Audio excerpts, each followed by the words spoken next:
Hey guys, welcome. Today I'm going to show you how to install WhatsApp on your Windows 10 operating system. First, I open up my web browser.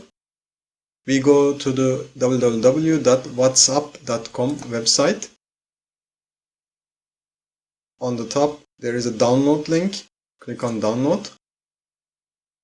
On the right hand side, it says Mac or Windows PC. Scroll down a little bit.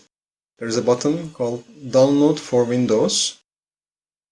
Click on it. It starts downloading.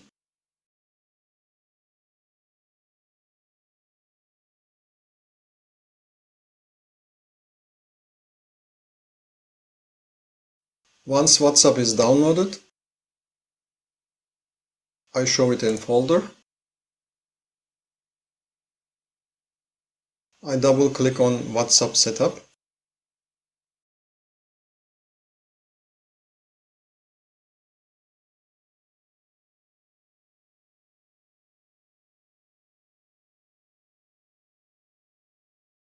The next step is to scan this QR code from your mobile phone.